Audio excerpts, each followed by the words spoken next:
You actually started by saying that blocking puberty, which is chemical castration of a child, Just one example, yeah. yeah, is life-saving. It can be. How do you know? Because there are children who have been suicidal that have had these interventions made.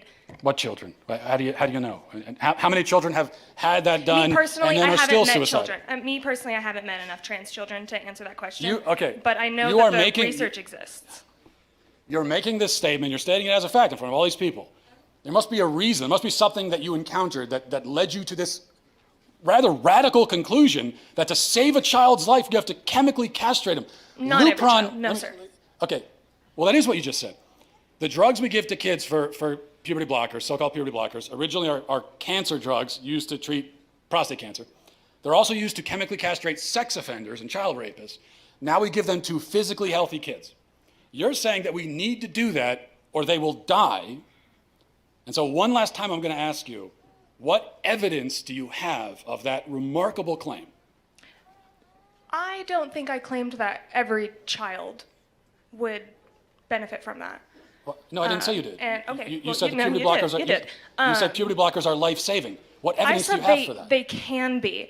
So The how do you evidence know? is the encounters with patients who have had these procedures done, and it has saved their, I don't want to say it saved their lives, but it has made their lives better. I can't confirm whether or not they're alive right this second, but there are children that it has helped. So what do you have to say for the happy trans community who has benefited from these procedures? She doesn't actually understand the answer. She's so indoctrinated that she cannot think outside of the box, unfortunately.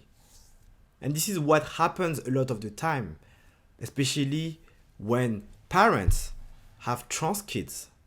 You have this blackmailing going on all the time. Do you prefer to have a trans kid or a dead kid? That's the blackmail given to the parents. But there are other solutions because the vast majority of people suffering of gender dysphoria are actually suffering of other mental conditions.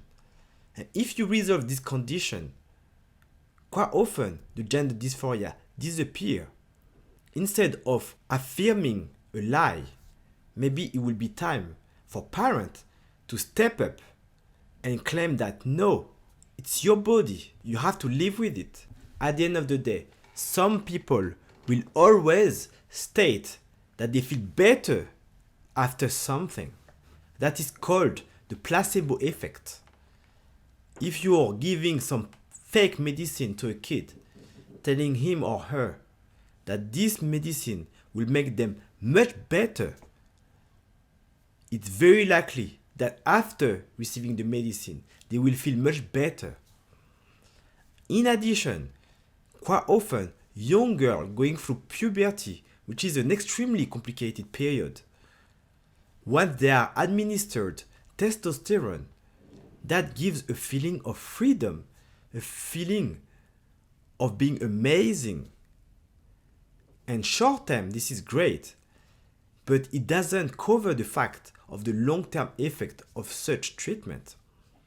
The fact that these people, long-term, cannot have kids, that these people have to butcher their body in order to fit their narrative.